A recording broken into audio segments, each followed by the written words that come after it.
Ladies and gentlemen, boys and girls, children of all ages, welcome to another edition of the Sideline Junkies Tuesday Night Flight. And of course, it's the big guy KG sitting in with the incomparable, the undefeated. I got to think of more adjectives and superlatives for this guy because he does it all around here. The Midnight Rider. What's going on, man? Nothing much, man. I'm trying to get some things and I got to do some things to get some other things. There we go. Tuesday Night Flight. It is. First and foremost, how you feeling? I'm good, man. Today started out thinking that we didn't have much to talk about besides the games, and voila, the gods giveth. So asking ye shall receive. Exactly. Seek and ye shall find. Knock and the door shall be open unto you. And I'm not a religious person, but I know these things. I know these things because it's the truth. Now I got a couple of things that I got to shoot over and later on, but it's a lot. So we're gonna run through this whole entire show, and we're not gonna do no overtime. That's how good we are tonight. So overtime. No, I'm messing with you. Here we go. Let's go. Niners Eagles. The Philadelphia Eagles beat the San Francisco 49ers 31-7 in the NFC Championship game. Number 1 versus number 2 in the NFC. The George Halas Memorial Trophy goes home to the Philadelphia Eagles. Congratulations. Fly, Eagles, fly. Jalen Hurts, 15-25, 121. Kenneth Gainwell, 14 carries, 48 yards. Miles Sanders, 11-42. Hurts, 11 for 39 and a touchdown. Boston Scott, 6 for 21 and a touchdown. Devontae Smith, 2 for 36. One of those two was very controversial. We'll get to that in a second. A.J. Brown, 4 for 28. Now, on the other side, let's do both sides before we get into the controversy and some things that were said that kind of pissed me off a little bit. Okay. Josh Johnson had to come in for Brock Purdy. Brock Purdy was 4 for 4 for 23 yards, went out with an elbow injury. What was that? A torn UCL? Yes, it is. It's a torn UCL. Josh Johnson came in relief, 7-13 for 74 yards. They couldn't move the ball. Christian McCaffrey, 15 carries, 84 yards, and a touchdown. George Kittle, 1 carry, 4 yards. Deebo Samuel, 3 catches, 33 yards. Kittle, 3 catches, 32 yards. Now, we talked about, I mentioned it just a few seconds ago, the controversial catch of Devontae Smith. That was not a catch. Midnight Rider. Keep it simple. I agree. I was yelling it. I was yelling it when it happened. It just didn't. When he came down, it just didn't look like he caught it or kept it away from the ground. So I was hollering for them to challenge it right away. But sometimes, when you on the field, you don't get the best sight lines. So there's no telling what sight line Kyle had on that play. And then also, I guess the spotters just didn't get a chance because Philly did a great job of getting up on the line and getting the next play going before anything could happen. Actually, I didn't think they even made it so that you couldn't even get a good replay off the TV copy. So I can only imagine what it was in real time for them. Excuse me, I will say this. The supposed catch, one angle, it looked like it was a great catch. The other angle, not so much. But everybody hyped it up as this awesome catch, but it really wasn't that. Right.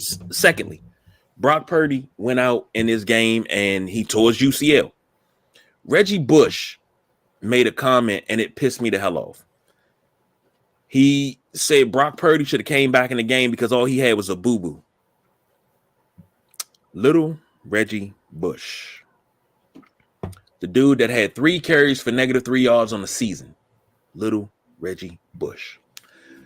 The man that got blasted by Sheldon Brown on a swing pass that had to crawl to the sidelines and miss the rest of that drive and the subsequent next drive. Little Reggie Bush. I think this is going somewhere.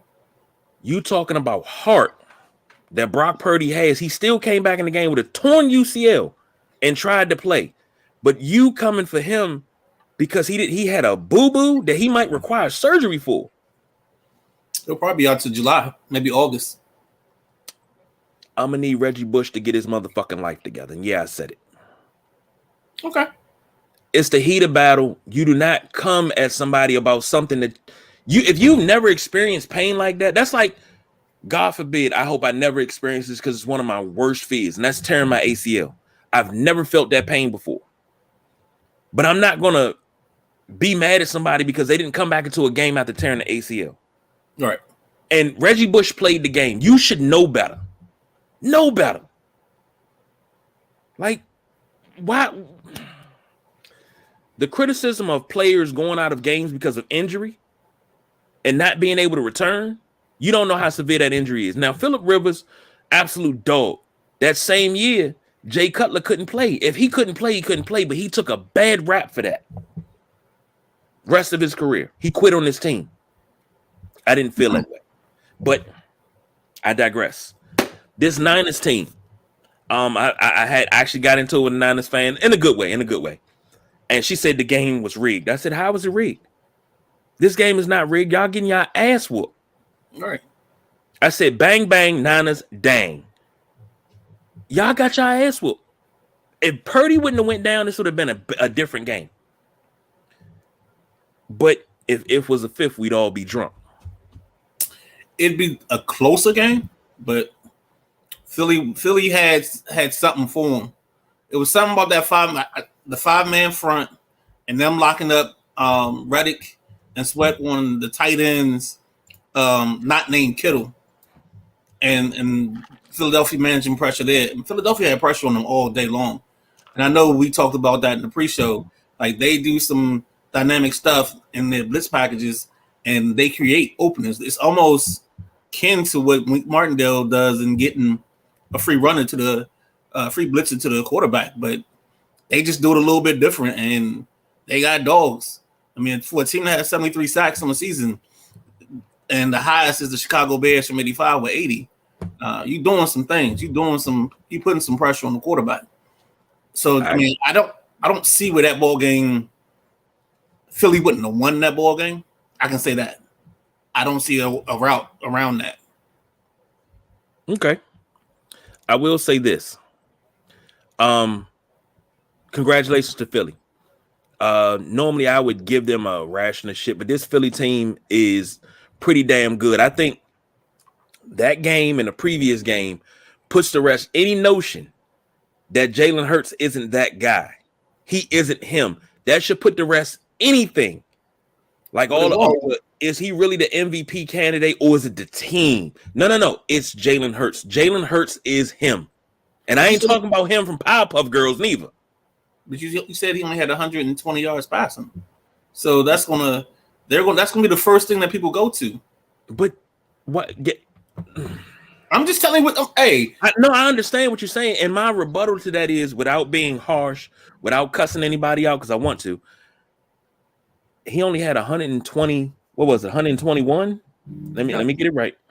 Was it 121 Eagles? He had 121. He only threw the ball 25 times. Here's the thing. Look at how many times they ran the ball as opposed to throwing it. They were ahead so big they didn't have to throw. It was unnecessary to throw. When you got a big lead, what do? Pound the rock. And they couldn't stop the run. San Francisco couldn't stop the run for shit. All right. Let's call a spade a spade. Let me see. 14 plus 11 is 25. That's then 13. You also got another 11 on top of that. So that's 36. 42. They ran the ball 44 times. And really and truly, it wasn't 44 because Gardner Minshew came in and took 2 kneel downs. So they ran the ball, what did I say, 42? 42 times. Yeah. What did you expect? This game was in the can at halftime, to be honest. It was 21-7 at halftime. It was in a can. Yeah, and then once you knew that you either had the option of Christian McCaffrey or Juszczyk as the next quarterback coming in, I mean, it ended right then and there. There was no other options. And I think, if it was a different situation, I think we would get that rush to judgment, that overreaction, and the overreaction would be every team needs to carry 3 quarterbacks active on game day. I think they should do that anyway, but I think that could be something that becomes because a lot of teams don't carry the third quarterback anymore. They only do two. But I mean, as we've seen this season, I think there has to be an emphasis on making sure teams have at least three quarterbacks in their camps and on their rosters, just to keep us from this. I say 4. And the only reason why I say 4, 3 for the active roster, 1 on the practice squad that knows the playbook, that if need be, he can step in as the emergency quarterback. But that was another thing that was said. Oh, we ran out of quarterbacks and, the league is against us. I said, no, your quarterback got hurt. You signed Josh Johnson, who is not a bad quarterback. He just needs a chance. But, his window's closing because he's getting older. Not because he's losing a step. He's getting older. But you talk about needing quarterbacks. And the thing is, that's John Lynch's fault. He didn't go out and sign somebody else. He didn't go out and sign somebody else outside of Josh Johnson, who he got off of Detroit. Was it Detroit or? I thought it was Tennessee, but either way, he got him off somebody's practice squad. Now, last thing, and then I'm gonna move on. You got something else to say, you say, but last thing, and I'm moving on. Okay. Somebody said, well, they better call Kaepernick. And somebody had to comment, nah, keep his bum ass where the fuck he at. And I responded because I can do this because I'm so pissed off about this. I said, this dude's a bum, but he led them to 2 back-to-back NFC championship games and a Super Bowl. But he's a bum, though. Stop with the revisionist history. The reason why Kaepernick's career suffered, coaching change. Chip Kelly didn't want him. Tom Sula didn't want him. They wanted to turn him into something that he was not. Those teams were bad, period, once Jim Harbaugh left. Let's not act like they were save the world and Tom Sula and Chip Kelly were just the guys and they were just these great teams and they just a quarterback away. Stop it. These teams were 3-13. Nobody was winning. Stop. I'm done. Okay. I don't want to go too far down the rabbit hole because if I do, we're going to be here for 2 hours. That's why I said okay. Not poking the bear on this one. Yeah, because that'll get you mauled. Yeah. Now, AFC side, the Lamar Hunt Memorial Trophy stays at home. Kansas City Chiefs win 23-20. Game ended on some controversy, but I don't think it was too much controversy. But great game by Patrick Mahomes, 29 of 43, 326 and 2 touchdowns. They didn't run the ball very much. And I noticed that's one thing without Edwards-Helaire. That's one thing they don't have very much of is running in Kansas City. Even before, no, it's been like that all year. They've done some running, but for the most part, they use their passing game as a supplement to their run game. I think Marquez Valdez-Scantling, I think he has to be one of the most fortunate players outside of possibly Jerry Rice. Because he got 2 Hall of Fame quality quarterbacks within years of his career. You gotta look at Jerry Rice's earlier. He went from Montana to Steve Young. Mm-hmm. And Rich Gannon wasn't bad either. So, I want to put, as far as fortunate as in careers, Marquez Valdez-Scantling. He was 6 catches, 116 yards. On the other side, for the Bengals, Joe Burrow, not so good. 26 of 41, 270 yards, a touchdown, and 2 picks. Samaje Perine, 5 carries, 22 yards, and a touchdown. Joe Mixon, 8 carries and 19 yards. T. Higgins, 6 catches, 83 yards, and a touchdown. This game, as I said before, ended on controversy. Patrick Mahomes scrambling, gets to the sideline as he crosses the boundary out of bounds. Defensive end, what's his name? Joseph Osai. Gives him a shove in the back. Yeah, gives him a shove in the back, draws a 15-yard penalty. First down, they get in field goal range, get the extra 15 yards. What upset me the most wasn't Here comes. Look, if I'm gonna be 100%, I'm gonna be 100. What upset me the most was the reaction. Help me out. Who was the linebacker? I think his name is Jermaine Lewis or something like that. I know you said the guy that was yelling in the hallway. Yes, this man Osai was already on the field crying because he made a mistake. He knew he made a mistake, and it cost him the AFC Championship game. Everybody's coming over to console. Next linebacker, and I'm like, I even Micah Parsons tweeted that's lame, and I feel that way, and I've been saying that all season. You don't ride somebody's back like that. You sitting there yelling at him, going off, and all this animation and stuff while y'all going to the locker room. The man's already hurting. You kicking him while he down. It was Jermaine Pratt. You kicking him while he's down. That's uncalled for. That it really is. Just like when I said about Dak, when he went at Brett Maher for missing the extra points against Tampa Bay, but nobody went at him when he threw those picks against San Francisco. You see what I'm saying? If you're going to hold somebody accountable, you hold them accountable. And I think one of the a great example of holding a player accountable. When Kobe took those 2 threes and he missed it, airballed him. Shaq didn't go, why the fuck did you shoot that? No. Shaq pulled him to the side. He said, next time, shoot it again. Because he had the confidence to take a shot as a youngster. But Shaq pulled him to the side. And as they walked off the court after losing to Utah, they walked off the court. And he had his arm around him. I ain't going to say coddling him, but he was in his ear about, you did good. Don't worry about what nobody else said. Everybody was clapping it up because he had the audacity. I'm sorry. He had the wherewithal and the heart to take that shot. That's how you be a leader. That's how you be a teammate. Now I'm a grown ass man. You get to yelling at me like that, and I'm already feeling down. You might as well go ahead and call your dentist because all your front's gone. It's not because I can't be corrected. I understand I made a mistake, but you don't harp on it because I made a mistake. I'm admitting my mistake. I know it. I'm down about it. I'm already in the dumps. Like, come on, man.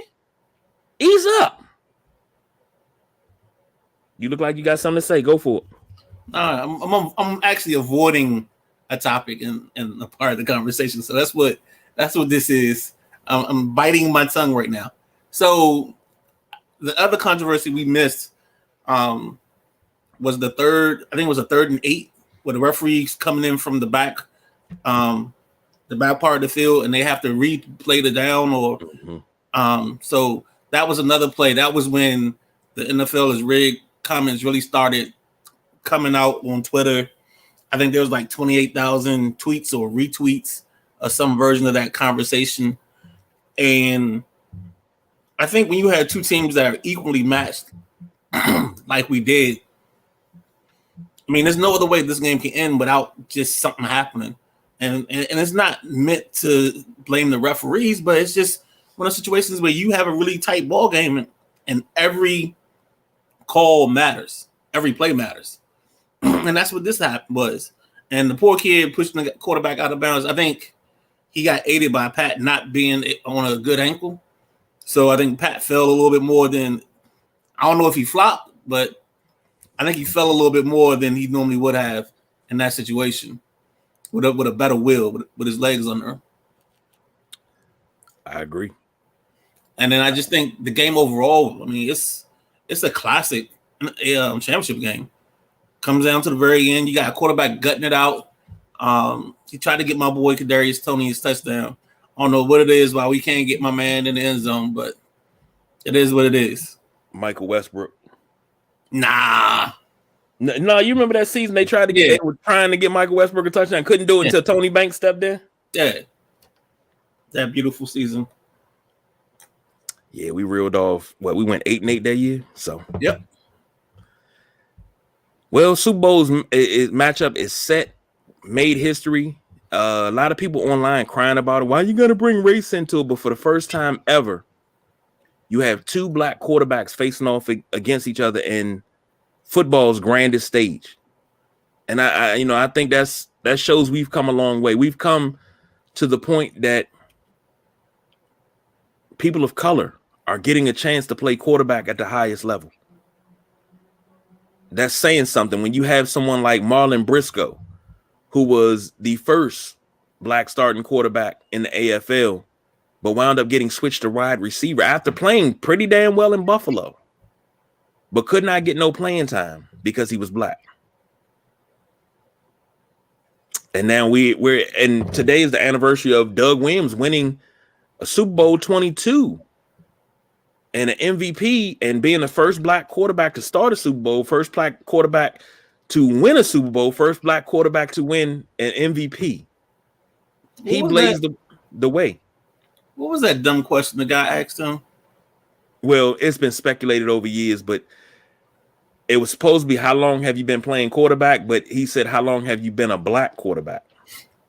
That's what I thought he said. Okay. I know it was something crazy like that. I didn't want to butcher it too bad. And I knew my historian here of all things Super Bowl would know the answer to that. Oh, yeah. But I love some of the progress. And I'm going to say some because there was a kid you brought up in early in the year, Bruce Perkins, who really didn't get too much of opportunity in Los Angeles. They actually went and signed somebody. But I think the amount of young black quarterbacks that are in the league now is a good thing. The only problem is some of their limitations from a offensive standpoint. And when I talk about limitations, I'm talking about like a kid like Malik Willis, who just didn't like he played so bad that they couldn't evaluate the talent around him, so they had to go out and sign. Thankfully for us, they signed a kid like Josh Dobbs, and Dobbs looked serviceable, and that might actually keep Dobbs in Tennessee, depending on who they make the starter next year. But it's just a lot of opportunities that I wish some of our quarterbacks get.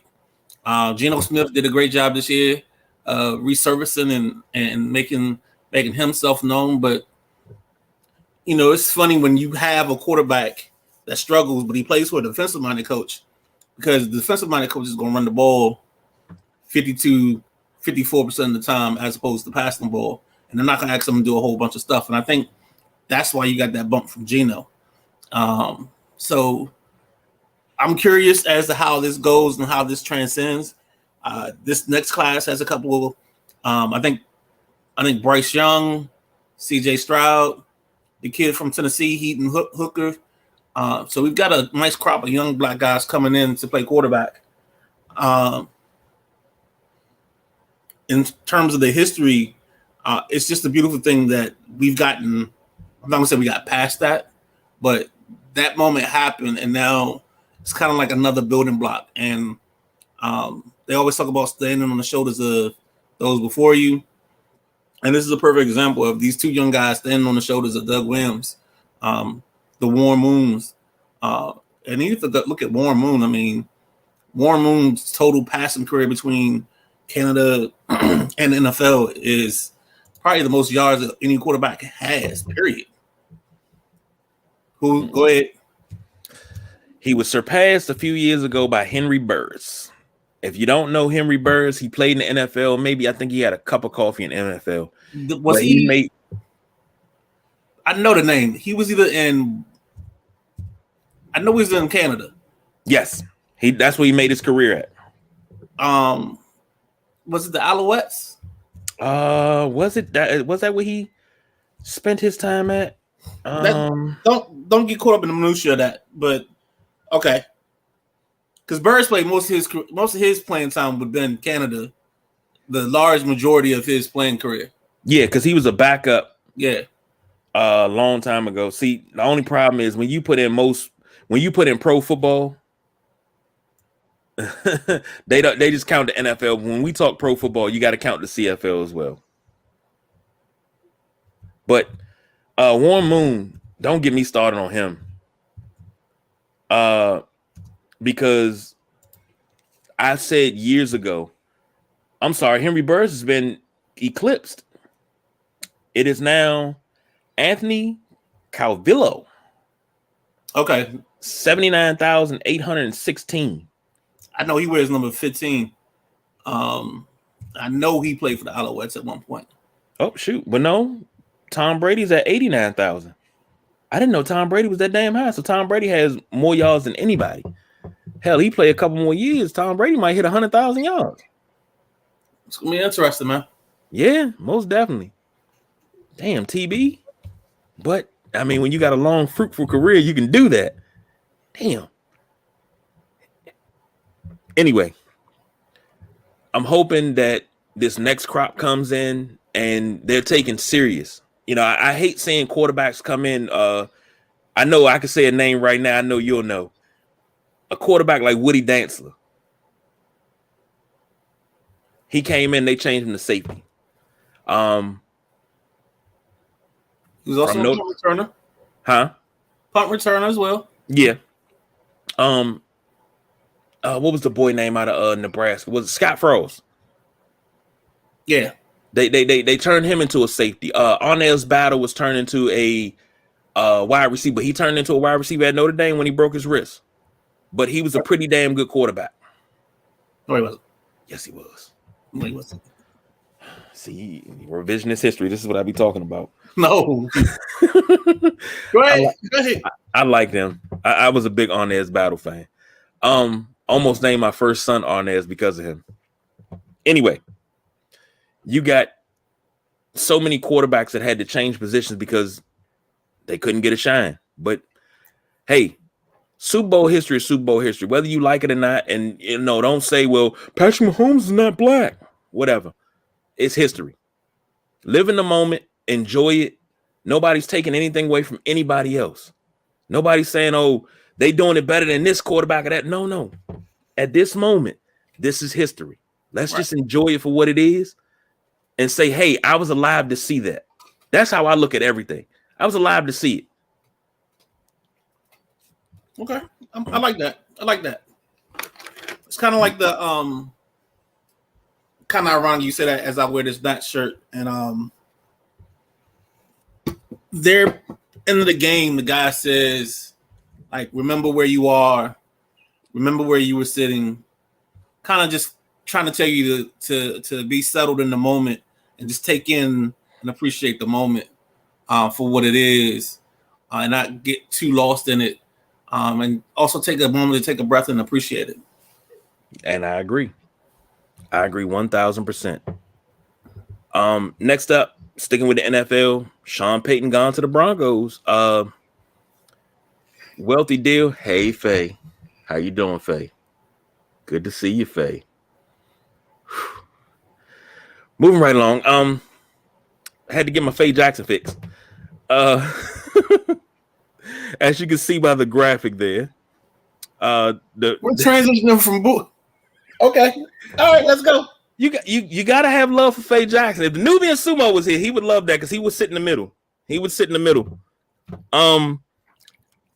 The Saints receive a first round pick in 2023 and a second round pick, I believe that's in 2024.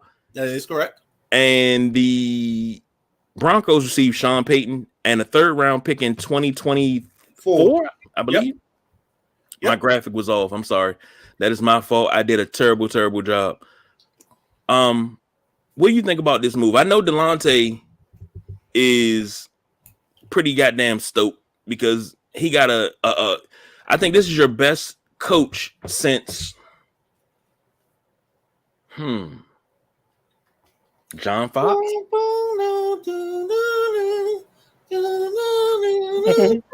I said John Fox. No, I mean Fox was okay. I mean, I think it's probably the best since Shanahan, but Fox took him to a Super Bowl.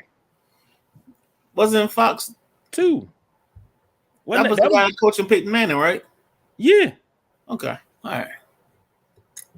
I don't discount coaches, but you discounting this one? Yeah, buddy. Just like Anthony Gates got a job based off of Peyton Manning, and people thought he was a great play caller, but yeah. But let's get off of that. Let's get to Peyton. I think it's a great move for him. It gives them somebody that hopefully can figure out what the heck is going on with Russ. Maybe he can sit him down. Make him take direct phone calls from teammates or something. Like Russ needs an adjustment bad, and I hope that he's humbled by this last season because he didn't look good. His teammates look like they hated his guts, and all he wanted to do was high knees on the plane down the run down the aisle while they were on the tarmac. So I hope he finds a way to get in touch with him. I wonder who the DC is going to be. I know they talked about Steve Wilkes. That's a ready-made defense. Like the problem that they going to have is, I know I said this about a lot of things, but I think they need to get a running back to go with Javonte Williams, just in case he gets hurt and you have somebody to back it up.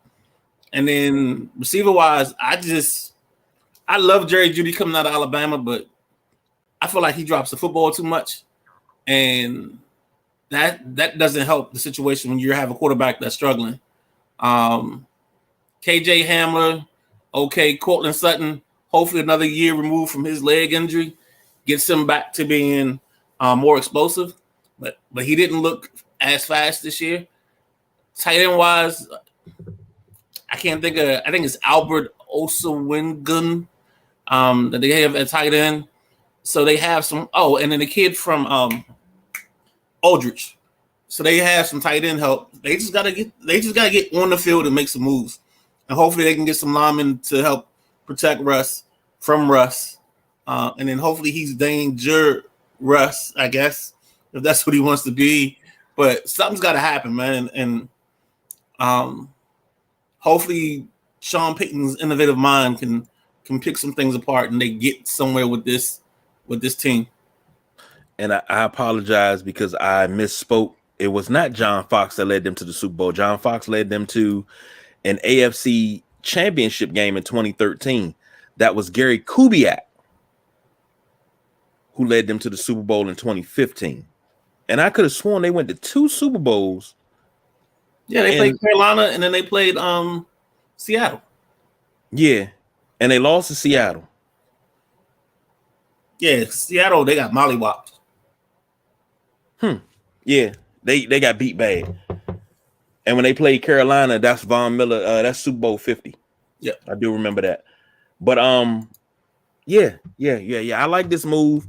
I don't expect Russ to be Drew Brees, but hell, if you get him some receivers and a dominant tight end up the middle, I think you could see a new Russell Westbrook. Oh my God, Russell Wilson. I think you can see a new one. So you need one because you got 3 years of that contract being, I think it's 46, 47, and 50 maybe the next 3 years of that deal before you even get an off ramp. Yeah, so you got to do something, and you got to get a deep playoff run next year, AFC championship game, or at least an AFC championship win with a Super Bowl appearance the year after. And you got to get that last year with all that money before you can get out. You got to get at least a Super Bowl title out of it. I'm sorry, you have to. God dang, boy, you got the bar, man. With the amount of money, look, you got Manute Bol holding the bar. When it comes to money, if I'm putting out the money, obviously I think we can win right away. I hear you. Go ahead and I know you may not agree with it, but I paid you this amount of money because I want you to help get us over the bar. This should have been just a playoff year. If anything, they should have made wild card, if anything, because they don't have a whole lot of working pieces. But now you got yourself a coach. You got Russ. Start adding pieces in free agents. I'm not even sure what their cap number looks like, but you got to start adding people in places and start adding players to fit what you're trying to do that's there to win. Maybe you need to pull a 94 49ers. Let these guys know, hey, 2-year deal, nothing more. After that, that's it. We're blowing it up. Or you're gone and I'm going to replace you. Well, see, that's going to be 2 tough. years. See, new owner that's not going to want, we doing 2-year deal. We got to, he's going to want like a Tomlin-esque type of run. He's going to want to be good for a while. So he's not going to be dipping his toes in the water just to have this quick run and then blow it up. Yeah. They're going to want to establish something because they're going to want to keep themselves as one of the top franchises in this league. So there's no way they're doing a short-term plan. I think I get what you're saying, though. I get what you're saying. No, I like 94 49ers. They knew that it was Super Bowl or bust. Right. That was it. Now, if they could have kept that team together and spent money the following year, they would have been right back at it. If Steve Young would have never got, I mean, I got so many damn ifs, but still. Next up, DeMeco Ryan, new head coach of the Texans. I think what he got a 6-year, $120 million deal. Whoa. Maybe 6 and 25. DeMeco Ryans. Oh shit! I thought you liked that. I like the way he did this. He used the Broncos to leverage himself into the extra year. And the smart thing about that play is, for some reason, if Houston decides to continue this 1-year carousel and pay coaches for the rest of their contracts, he'd coach for a year and get paid for 5 years and be able to sit at home or do whatever he wants to do. Kind of what Cully, I think Cully has like 17 million owed to him. I'm not sure what Lovey has owed to him, but still, it's just, I mean, for like the Texans just want to pay people to sit at home. They paid Deshaun Watson to sit at home. Yeah. Now here's my thing. They even set up his. Oh no, I ain't gonna go there. Not going there. Here's my thing. You had a pretty damn decent team down in Houston. Bill O'Brien comes in, takes over as GM, which he should have never been a GM. He wasn't really that good at Penn State to take this job. Bill O'Brien comes in for 6 years, fucks up everything. Every foundation they laid, he gets rid of DeAndre Hopkins because he doesn't like that he has kids out of wedlock. Like, whose business is that of yours? All I'm worried about, Young, everything all right? Personally, is everything okay? Kids all right? Mom's all right? All right. This is what the game plan is. I need you to catch touchdowns. I'm not worried about anything else. What you do with your pecker is on you. I don't care. We are here to win championships. Bill O'Brien overstepped his bounds and fucked up the Texans. Once he got fired, you hired Cully, who was 4-13 in 2021. Lovie Smith took over 3-13 and won. And he was the defensive coordinator the previous season. He took over last season and was 3-13. Now you bring in DeMeco Ryans and pretty damn good defensive coach. I will say that. Here's my problem. What's your problem? Not the hire. The hire is a great hire. Where's the problem? That if the Texans fuck him over like they did the last 2 black coaches, I say we riot. See, all right, I get that. I get that. I'll let you lead that charge, but the Texans are in a good spot now. And this is the part I talk about and I don't like, is they'll make a coach sit through the garbage and then bring in somebody. And this is one of the first times that person being brought in is a person of color.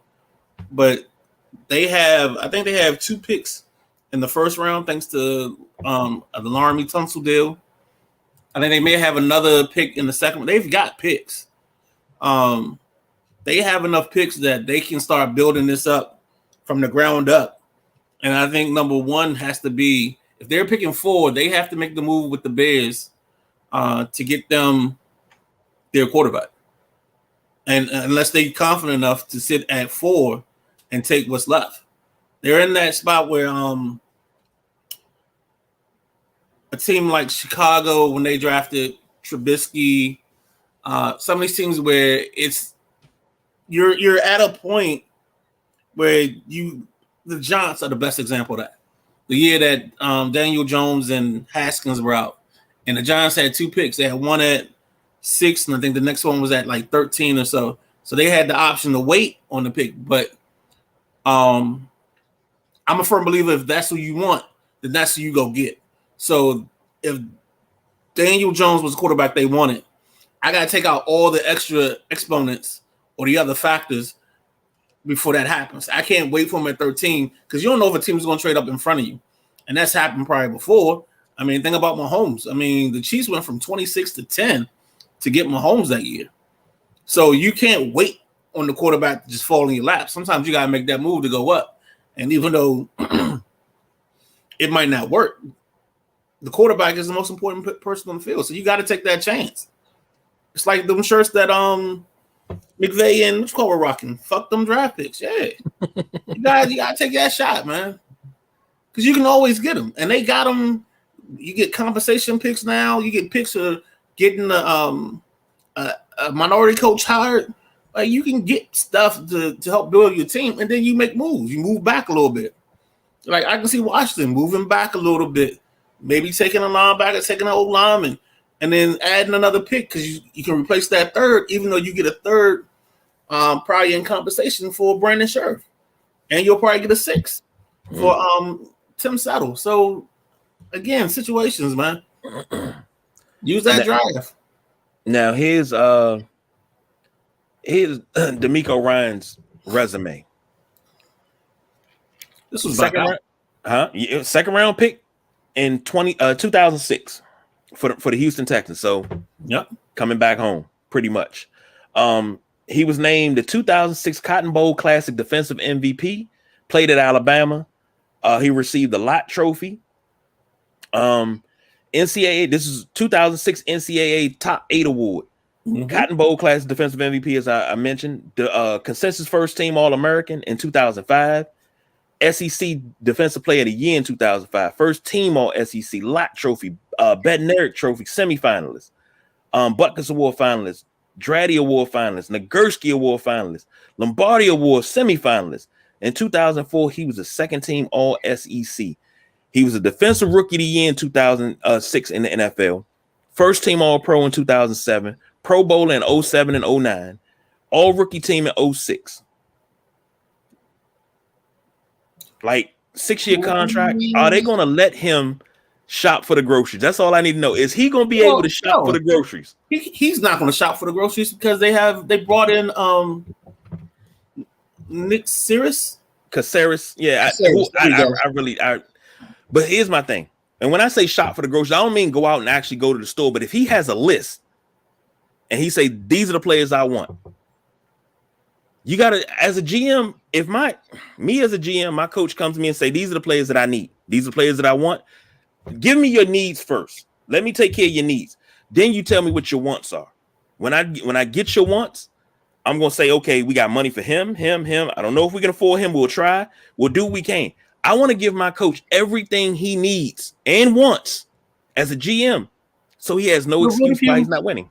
But what if you don't agree with the evaluation on the kid that he wants? Because that's your job. You're the general manager. You're the person watching the tape and studying the film. Here's my thing. He comes to you and says, hey, I want this Will Levis kid. But you're looking at the Will Levis tape and trying to figure out why, because the kid's feet are all over the place. He throws a lot of interceptions. Honestly, he's partially up there because he's 6'3", and he's a prototypical type, more so of a prototypical type quarterback than anything else. And it doesn't help that Bryce Young is 5'11", 183, and CJ Stroud at times struggles with his accuracy. So, like, he's the perfect person to jump into the fray at 2 or even at 1, depending on your status. So how can you tell your coach, hey, you want this, I'll get you this, but then you know deep down in your heart you want Levis or you want Stroud? See, that's where two adults sit down and have a conversation. They communicate. They don't yell at each other. The GM does not. Now, if you're my coach, I'm the GM, and you come to me and say, hey, I want this guy, and I look at the tape and I don't agree with it, that's why we have these things right here. That's why we have Zoom and any kind of video call, and I can say, hey, I looked at the tape and I saw this, this, and this. You sure you want this guy? Well, no, I don't see it. And then that's where we'll sit down. Hey, what you doing tomorrow about 7:30? Let's go let's go sit down and have some dinner, and then we're going to talk about this. And I want to show you some things that I saw, and I want to see if you saw what I saw. This is where the conversation comes in at. I understand, KG. In order for us to be successful, we got to be like this. I got to be able to come to you and say, hey, you got to trust me just like I got to trust you. But if you say you don't get the guy that you stand on the table for sometimes. Exactly. Because you know why? Because here's the other thing we're glossing over is that owner, depending on that owner, is going to want what he wants too. And I'm going to tell you right now, David Tepper is going to get what he wants. And David Tepper is going to want a quarterback. He's either going to get Levis, he's going to get Stroud. One of those two are going to be the Panthers starting quarterback opening day. And if it's not, then something's wrong because he comes from the school of Pittsburgh where quarterback is king, where you had Roethlisberger and you had that foundation and then you were able to be relevant no matter what the rest of your team looked like or after you built your defense. They have a decent defense. Guess what? What? When it comes down to football matters, I know it's easier said than done. When it comes down to football matters, any owner, even Jerry Jones, Daniel Snyder has proven it. When we're sitting in the war room, you need to be sitting in a corner. When we're talking about draft, you need to be sitting in the corner. Yeah, you can have your input, but I don't need you standing on the table. You hired me to do a job. Let me do the damn job and leave me alone. See, if you want to micromanage as an owner, we're never going to fucking win. So you send, because it's your credit card, and you send your kid to the store to get something. Is he going to get what he wants, or is he going to get what you tell him to get? Well, let him answer. Come here, Dario. Come. Now, the question is, if I send you to the store with my credit card to get something, are you going to get what you want, or are you going to get what I asked you to get? I'm like, get what you asked me to get. He's going to get what I asked him to get. And that's the owner. The owner's got the credit card. He's got the checkbook. So, but here's the thing. But this is the thing. And now let me put myself in the owner's shoes. If I hired you as my GM, you hired Delonte as the head coach. I'm worried about the business side. Y'all handle the football side. Let me handle the business side. But I'm going to make sure you got money. I may not agree with what you do. And I may sit on a couple meetings. I'm like Ted Leonsis. Ted Leonsis sits in on meetings and he does this. Okay. And he just gets up. That's who I am as an owner. I hired you to do a job. If I micromanage you, you'll never be able to reach your full potential because I'm always meddling. That's why we have the problems we have in DC now. Because we have an owner that meddles. Yeah, but then you have some owners that they meddle as well, and then they also get out of the way. It's like it's a dangerous dance of knowing when to jump in, when not to jump in. But also you got to feed the ego. This is a billionaire, multi-time billionaire, and he doesn't see the results, so he believes in something else. And he shouldn't have hired you if he doesn't believe in the same process that you believe in. But at times those things happen. They get a little bright-eyed, bushy tail. They look at a guy and the stars get in their eyes, and you gotta talk them off of that. You know, Jerry Jones had a healthy one with Johnny Manziel. Mm-hmm. We talked about Johnny that. Manziel and Steven talked him off the ledge, but that's what it's gotta be sometimes. And that's my point. As my GM, yes, I want to have an open rapport with you. I want to know what's going on. I want to hear what you have to say, and I want to talk. I want to talk about all that. I want to sit around and chop it up. I want to be cooking on the grill, and when we talking about draft picks and upcoming things, and we looking at tape on this guy, and I'm like, "Ooh, I really like." Well, here's his downside. Okay, can we use him? And like, can we get him late? You know, that's the type of owner that I would like to be, where I'm just talking and it's open dialogue. I don't want to be in there standing on the table. You need to pick this guy. I want this guy. No, pick who you need. Shop for the groceries. You cook it up. All I'm doing is paying for it. Now, if I feel that we're going in the wrong direction, okay, I'll speak up and I'll say something. We'll have a conversation about it. That's what adults do. See, the problem is when the micromanaging come in. When you start micromanaging, nothing can happen because I don't know what you can do because I'm always over you, looking over your shoulder. What you doing? What you typing in, man? Who you talking to? Midnight Rider, what you doing? I'm just listening, man. No. What you doing? See, that micromanager, I don't need to do that. Just my opinion. No, I get it. I got it totally. Like, And I understand this. I also understand it's not like that. That's not how most owners run teams. They want to be hands-on. Jerry Jones was famous because he wanted to get all the credit. That's why you always see him on the phone in the war room talking to nobody and stuff like that. So, I get it. So I like this hire. I hope that it's a successful hire. I hope he gets more than 6 years in Houston that are successful. I hope he's allowed to fail. And if you don't know what I mean, listen to previous shows where I talk about, and myself, the boss BJ, we talk about black coaches not given the opportunity and to fail. So I hope he's allowed to fail. oh my gosh. I didn't do it. So he's walking into the 2nd overall pick, 12th overall, 33rd. In the 3rd round, he has the 65th and the 73rd.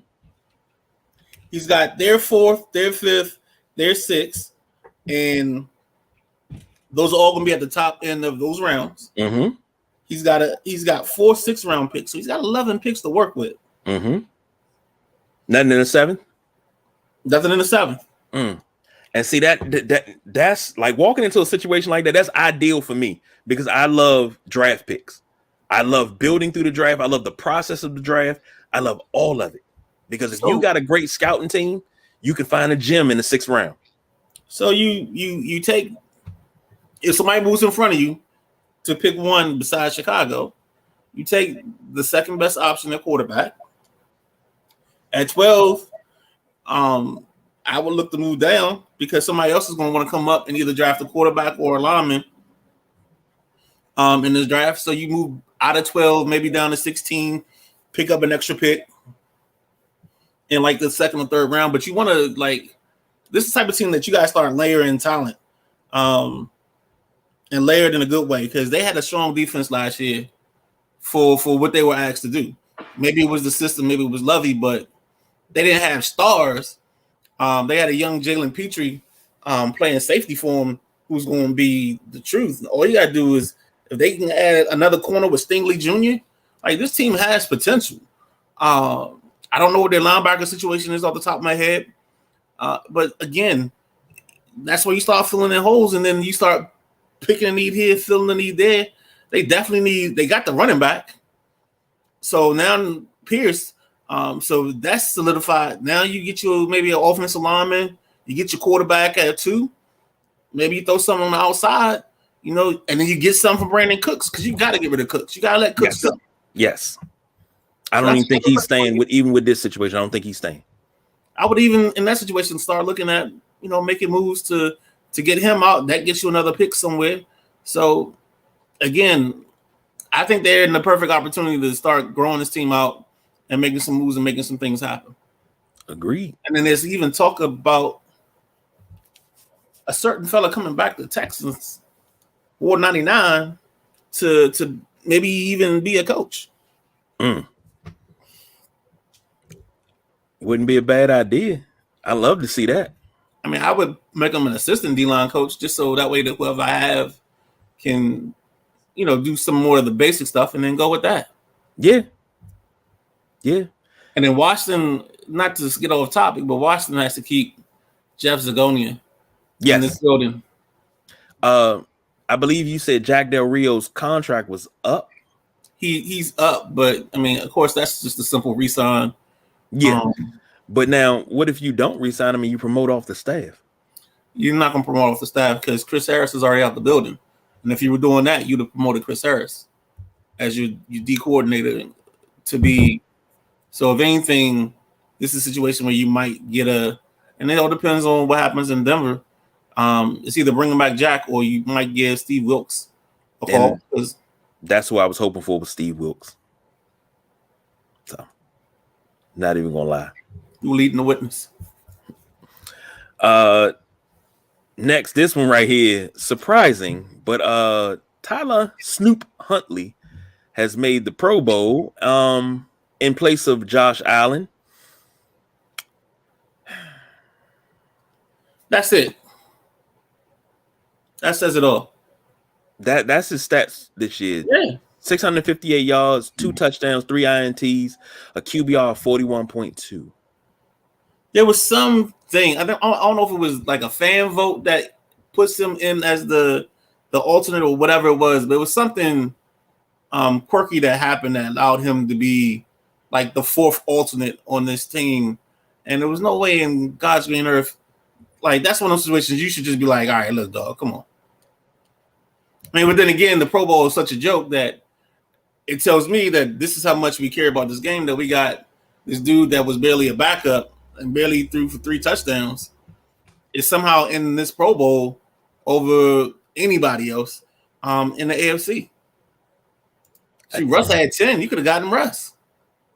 I don't understand this one. This is baffling.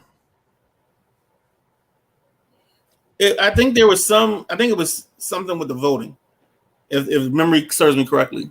And that's how he landed into the 4th spot.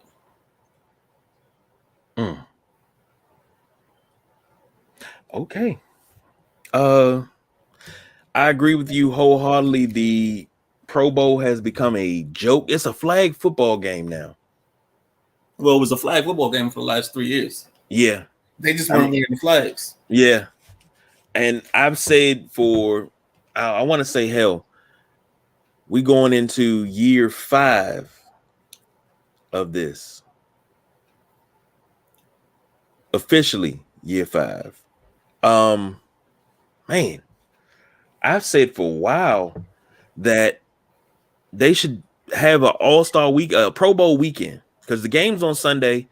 You do QB challenge and all of that stuff and fastest man. Like I said the other day, do all of that stuff Pro Bowl weekend. You know, awards and honors and all of that. So everybody can go to Hawaii, but do it after the Super Bowl. Everybody goes to Hawaii, chills, have fun, vacation with the family, just like All-Star Weekend is. It's a party. But you gotta put the work in. And the NFL has not done that. No, I mean the NFL kind of knows that it's running its course to an extent. And I'd be scared of a fastest man competition, because all it's going to take is one guy to blow an Achilles, pop a hamstring, and then that's no longer an event. It's not happening again. What do you think about going back to old school and having the college all-stars play the NFL all-stars? You're going to get another worse version of a tag football game. I mean, you don't want them slaughtering each other, and because you're messing up guys' draft stock. Or you take, but you're also messing up guys that maybe in a career, I mean, in a year, a walk year, in a deal, or whatever. So that's why you gotta, like, honestly, these dudes are so busy just taking care of themselves, making sure they don't get hurt, they don't get that injury. That's why you see a lot of these kids now, when it comes to the college bowl season, they're sitting at home. They're like, all right, yeah, y'all can go to the the Duke's Mayo Bowl and get the mayonnaise dumped on you, but I'm gonna be back home chilling. You know what I'm saying? And see, that's what I don't like, is we don't have anything for the NFL to celebrate the Pro Bowlers. The Pro Bowl game was never, really tough and hard hit. The first half was probably the hardest you would hit. Nah. But back in the day, Jokers was making. I mean, you could make more than your salary. Some guys. And this is the 80s. The 80s was different. 80s they had to get because the money still wasn't that at that level. Yeah. Now the money's at a point where it's hard to get these guys to want to do that. Yeah, because you do get a winners and a losers share for the Pro Bowl. Yeah. I don't. How do you save it and not have things like this with Huntley going to the Pro Bowl? But what other choice do you have if nobody else wants to play? That's why you can't save it. But everybody wants to play in the NBA All-Star game. Oh well. This one's for you. Ron Rivera plays Pebble Beach. I'll let you take the lead on this because this was yours. No, it's not even. I mean, you're not gonna get the diatribe that you're expecting. I just think it's stupid at times that fans act like these people can't take a moment away. We're in a Zoom era. It's not like he has to sit there and crank up the tape and watch tape of these guys. Shoot, just now I was just in one of my football groups, and I got like the top 10 linebackers. I got their tape. It's not the all 22, but it's like their little highlight reels. So what does he need to be here for? Like I heard my man Chris Russell going off, and then I'm like, Chris, what are you talking about? Like the Senior Bowl will cut up the tape, and they'll send you all whatever you want. There's somebody there that's an assistant that's going to break down the tape and break down the practice tape just how you want it. And guess what? We got a representative there already there. Jennifer King's there. She's on the staff, so that's another. Yes. So it's like, what are we doing? What are we complaining about? Oh, he should be interviewing coordinators. Well, how many coordinators do you want him to interview? He had 5 right now. What you need, 10? 12? I mean, if he ain't found somebody in these 5, maybe he's waiting for somebody to finish up like in the Super Bowl or whatever. Like, what do we like? It's like sometimes we gotta be offended to be offended, and there's nothing there. Like, there's nothing here. There's no meat on this bone. Like, you're picking on a carcass, and there's nothing on the carcass. Like, in this, especially after 2020, in this world, there's nothing we do that requires his presence in the building right now. Can I say something? Go ahead. That phrase you just used, there's nothing here, you're picking at a carcass. I absolutely love that. I love that. That is a great metaphor. And I agree 10,000% with you. And because I was wondering where you were going to go with this. And you see the world the way I do.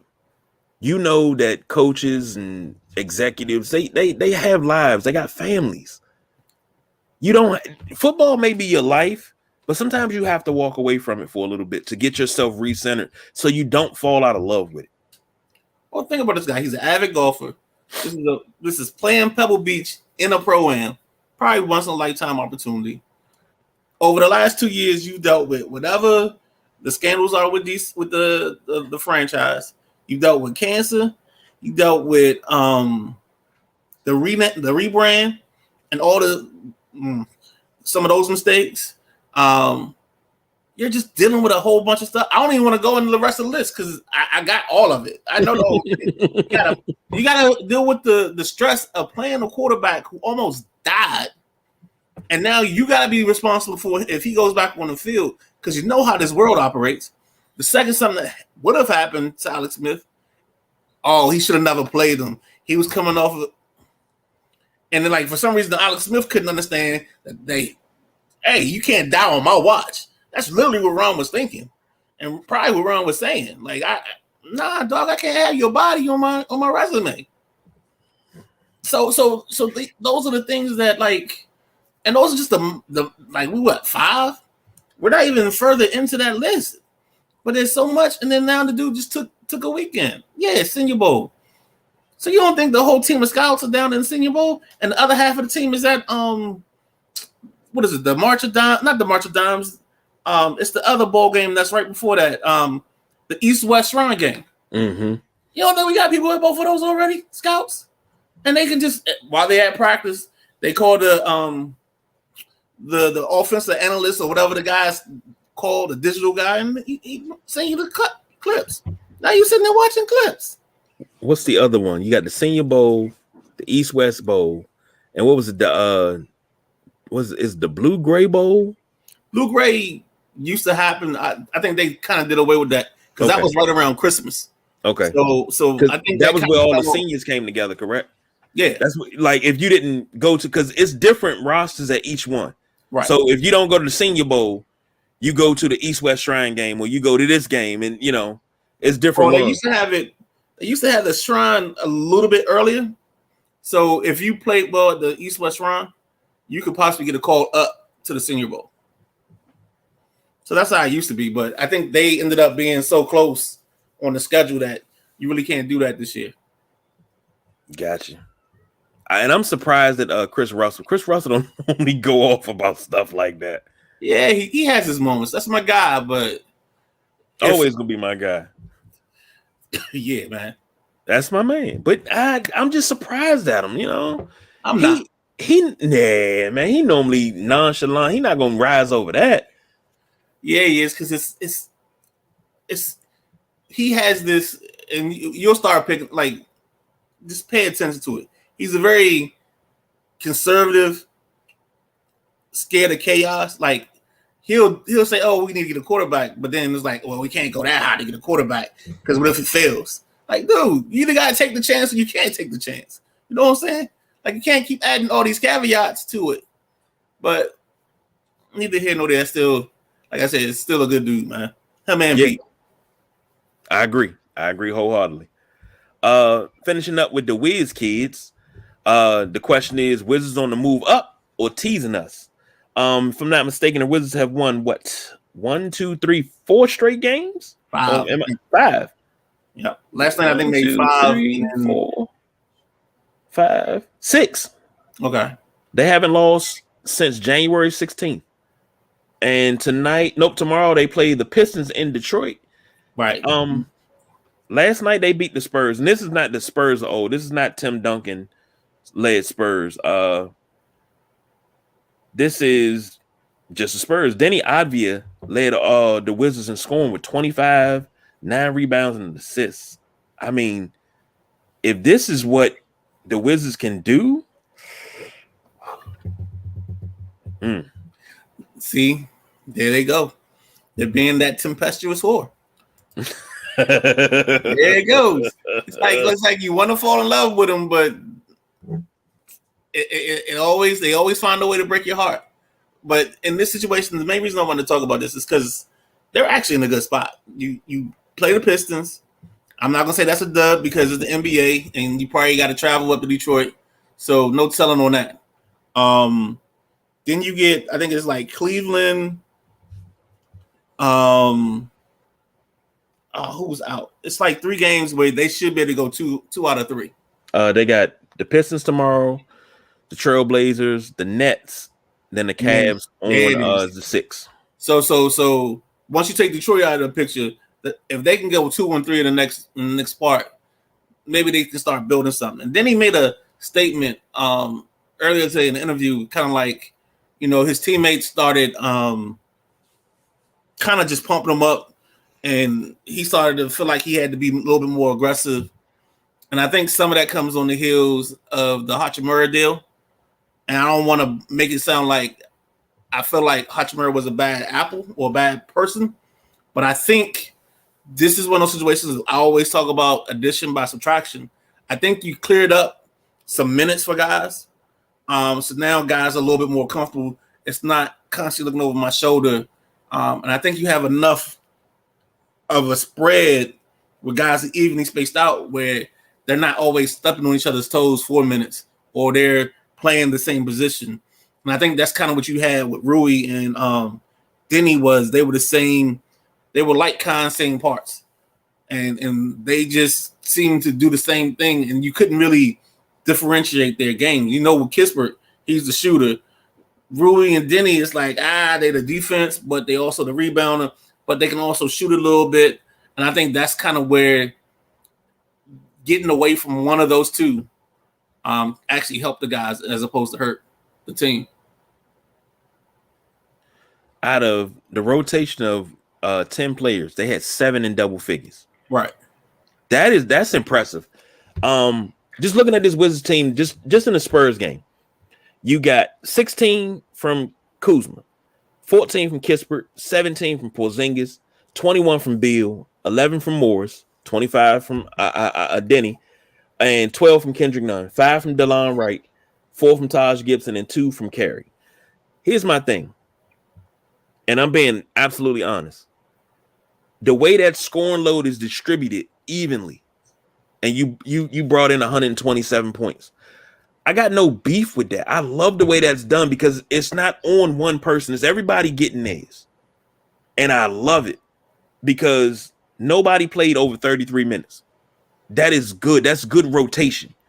And that's, as much as I love Phil Jackson, I used to hate, but I loved it. in the playoffs when he went with short benches instead of going deep down in the bench and pulling up the Judd Bushlers. And, he went Whittington and Randy Brown. That was it. And he, or Tony Whittington and Randy Brown. That was it. But I always wanted Phil to go deeper sometimes to give other guys a chance to get in. But, if it was a blowout, they were getting in. Judd Bushler going to get himself a dunk. But I love when coaches use deep benches during the regular season because it gives your stars. It gave Bradley Beal a rest because he only played 30 minutes last night. And he still scored 21 points, 7.7 assists. I'm sorry, 7 rebounds, 7 assists. That's not prime Beal, but he didn't have to carry the load. That is good Beal. Now, yeah. So you working back slow. You can't work back fast off of that. But now, if you get to the point where it got close, that's when I expect Beal to go off. I expect Beal to drop 45. Easy. You can blink 2 times and Beal will give you 45. That's where I have the problem with Beal because I know he can score in bunches, but it's just nights where he's on with he just won't shoot. I think. Go ahead. No, I just think this team has enough now that you don't need hero Bradley Beal. Look, I be wanting Bradley Beal to be like, "Fuck y'all, I'm shooting this," and just go and knock it down because I know he can do it, and that's what pisses me off because I know he can do it. Yeah, but you also need him to keep. You need him to keep the other guys involved and keep the other guys because you need Denny to play defense, and you need I used to like with certain teams they would get certain guys going early.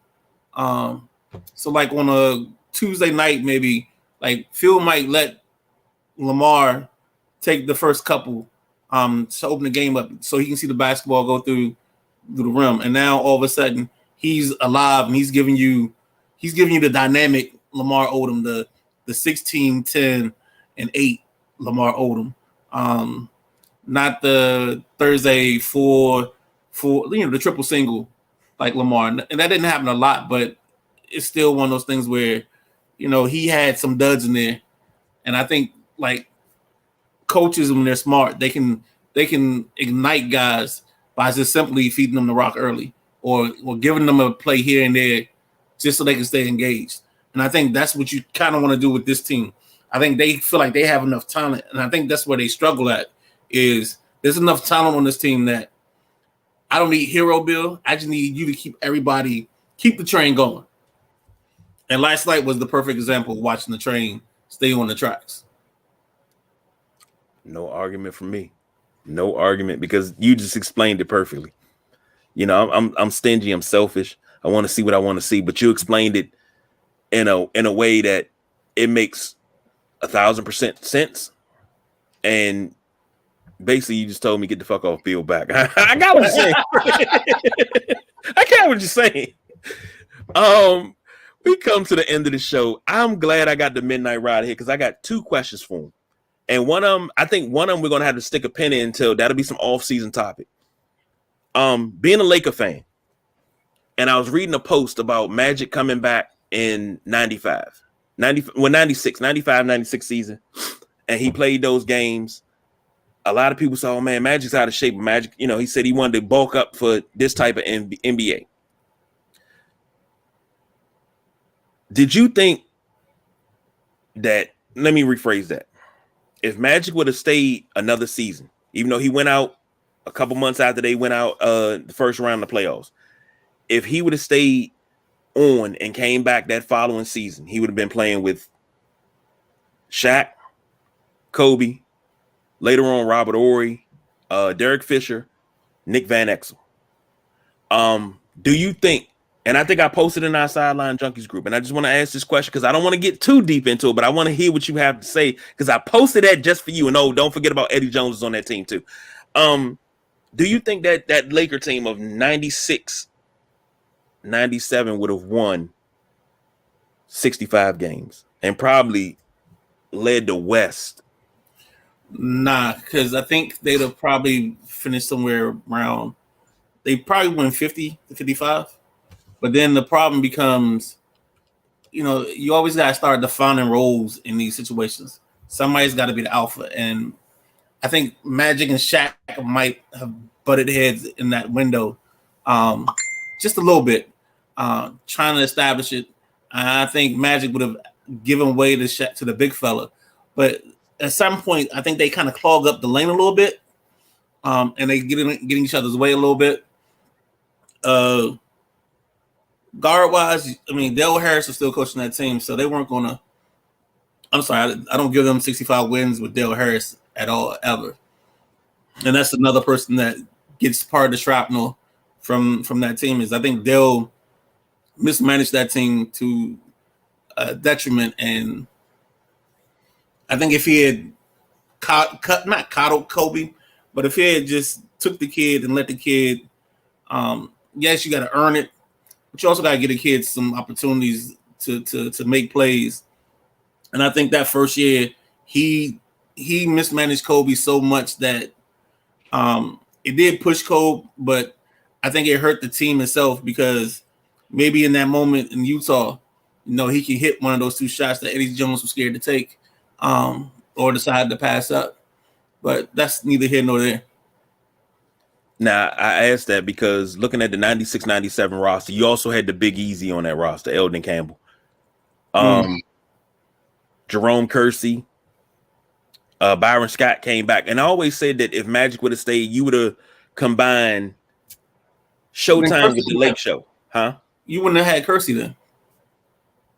You wouldn't have brought Kersey in if you had Magic. If you had Magic. But you would have still combined Showtime and the Lake Show together. It may not have been Showtime proper. They may not have been running the break, but I don't know. I always wondered. I've always wondered, could it have been some magic and they caught lightning in a bottle at the right time and just ran with it? Okay. I've always wondered that, but that's later on. That's content. That's one of the what if shows. Yes. Secondly, I'm gonna say a name in his prime. Just tell me your thoughts about it, and then we gone. Ron Harper.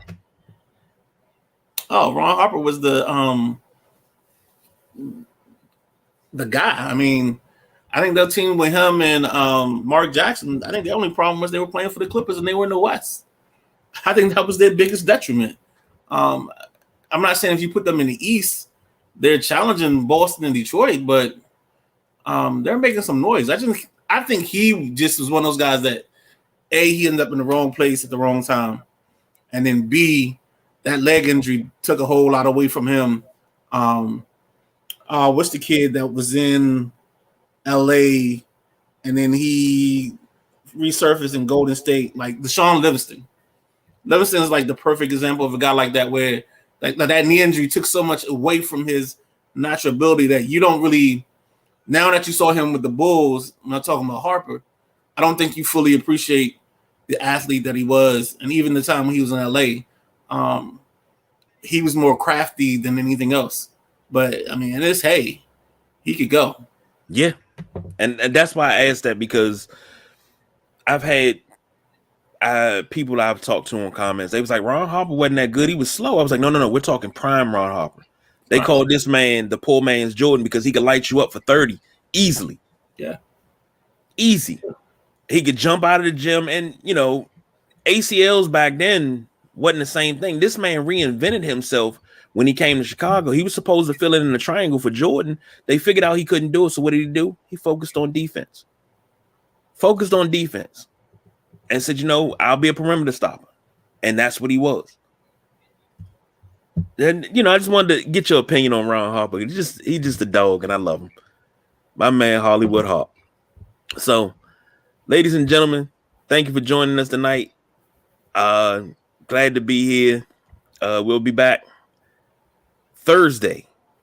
Yeah, today Tuesday. We're back Thursday. We ain't even got a show set for Thursday, but we're gonna come back on Thursday, rock this thing, knock it out the park yet again. So for the Midnight Rider, I'm the big guy KG. You know the motto: we don't do no overtime. We are out of here.